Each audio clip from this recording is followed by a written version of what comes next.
Okay, we look at rhythm first.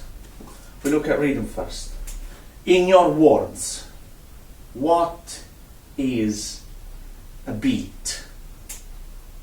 What's a beat? In your word, what are beats? In your words. Explain to me, pretend I bumped my head and forgot everything. What's a beat? Tones and assembly. No, beat, we're talking about rhythms. Pulse. A pulse. A pulse is good. Yeah. Pulse is a good substitute word for beat. And what would you say it's one of the characteristics of the pulse?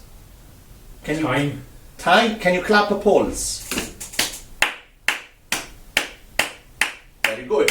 Would you say that's fast or slow? It's medium fast, yeah. Medium fast. So go slow. Go slow now. That's it. See, those two things have something in common. Those two pulses, those two beats. No, the time is different, the speed is different. But there's one characteristic which puts them together, and it's the fact that they are predictable. Okay. It's steady. It's the same. So once you give me 2 clicks, I can predict where the next one is going to be. Okay. So what I'm trying to say, I guess, is that a beat, a pulse, is, whether it's fast or slow, it's regular, steady, and therefore predictable. You see? Say now we clap 4, right? We clap 1, 2, 3, 4, 1. And I ask you to clap with me on the 1. You're going to be able to do it because you're going to know where 1 is. Do it with me. Sorry. So this is 1, 2, 3, 4, 1. Clap on 1. 2, 3, 4. There you go. So you see, predictable. But even if I wasn't helping with the conducting, so if you couldn't see my hand, you can still clap on 1. Exactly. You can still clap on 1 because being steady, you know, it's perfectly predictable. Let's imagine time as some sort of a straight line which goes from left to right, as straight as possible, considering our resources, as straight as possible. So this is time, and if I am to divide time in bits, it would look more or less like this. See, I'm dividing this line into equal slices of time. Do you see? Okay. So that's how I visualize a steady beat on a straight line of time. Yeah? Yeah. Yeah. So now let's say I use little dots. Let's say I am going to turn those dots into a kind of a recognizable musical symbol. Let's use that.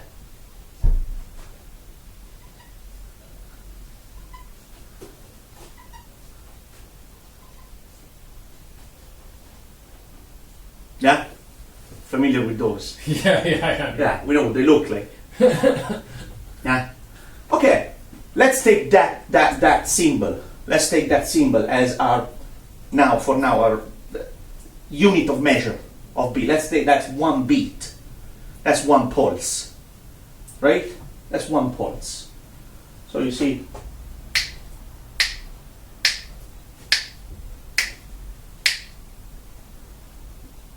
okay. Yeah? And let's say that when you see one of those, your reaction would be to clap. So let's say I count. Straight beat, isn't it? It's a beat. It's a beat. So this is telling you to clap. Yeah? So you react to one of those by clapping. Yeah. Yeah? So I count 4 and then you clap away. 2, 3, 4. Exactly. Okay, now let me do something. Let me squeeze them a little bit tighter, because I want to do, let me squeeze them a little bit tighter. I'll put just twice as many, but we'll keep the speed, yeah? We'll keep the speed. I'm just gonna put twice as many, but we'll keep the speed. So we'll do the same. I'll count 4, you clap. 2, 3, 4.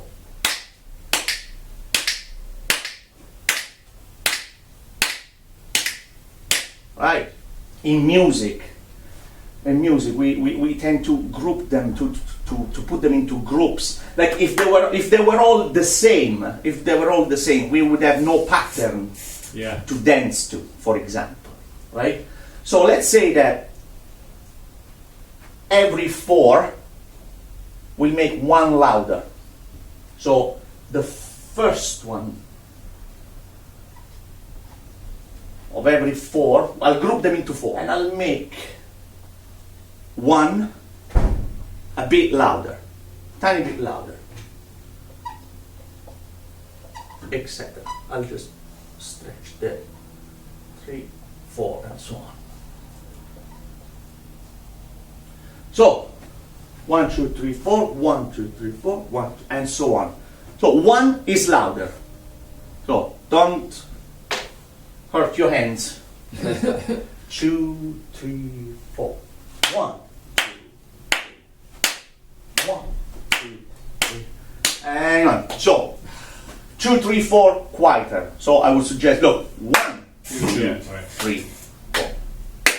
2, 3, 4. Yeah, 2 and 3 and 4 quieter. 2, 3, 4.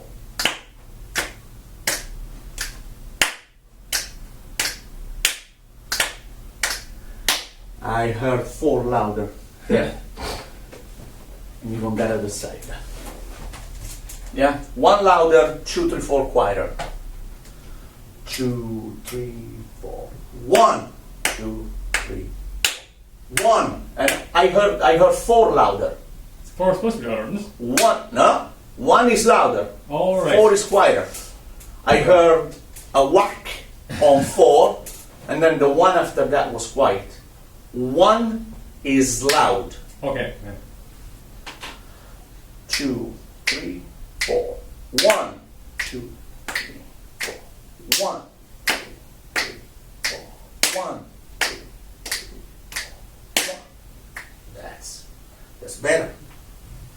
So, and to show that, I enclose each group of 4 between lines.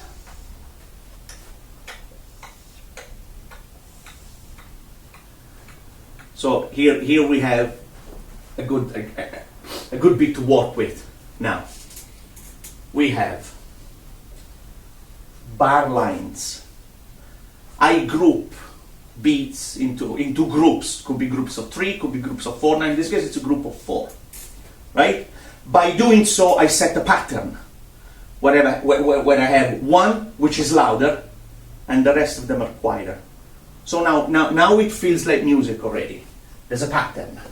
Now it feels like music. There's a pattern. I can go with it. 1, 2, 3, 4. 1, 2, 3, 4. 1, 2. Yeah. But if it was all the same, there would be no pattern. It would be just something beating, which is something, but it's not quite music yet, I'd say. So here we go. And here's a few words. This is a bar. That's a bar. Or measure. Yeah? There's different ways of calling things. Like on this side of the ocean, we call it a bar. On the other side of the ocean, they call it a measure. They both make sense. Same thing. It's good to know both. It's good to be able to handle both. And you know what? Do you know what theory is? Do you know what music theory is? Music theory is just having names for stuff, for things. At the end of the day, we detect the same things. We feel the same things. We hear the same things. But the guy who has the theory also has words to describe them. Okay. So that they can make their point more effectively. That's all it is having words, names for stuff. That's a bar. This is a bar. Or measure.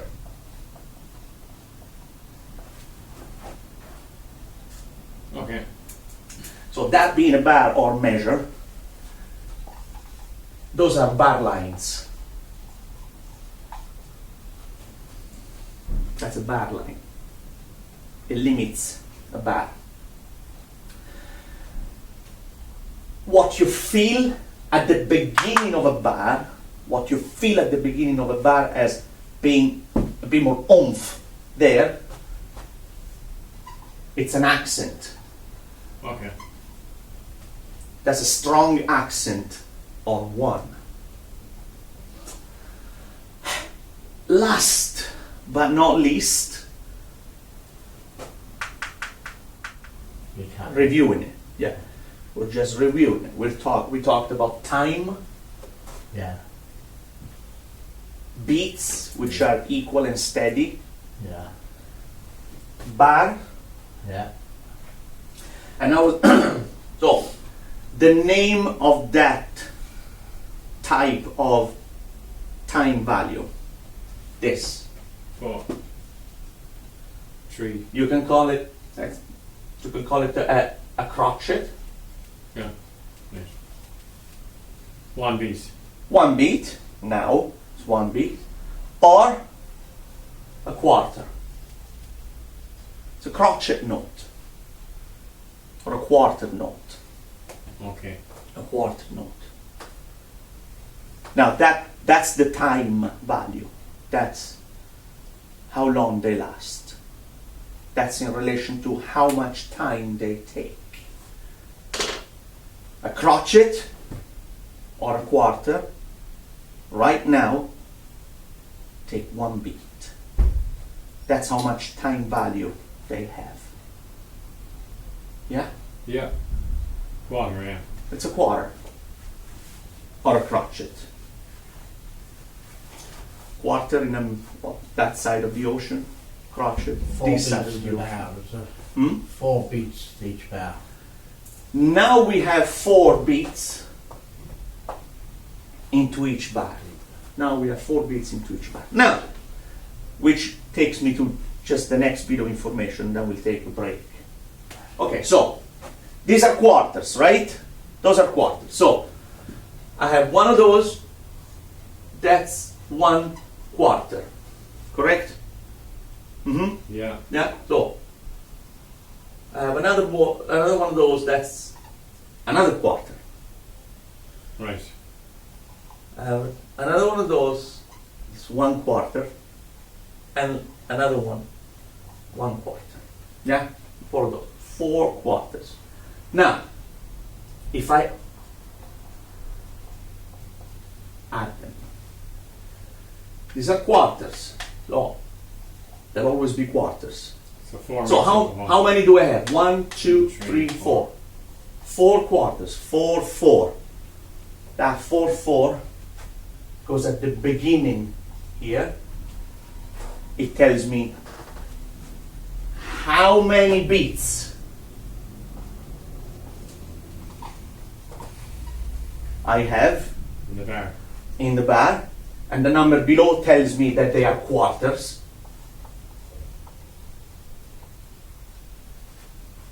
Okay. Yeah. And this is the time signature.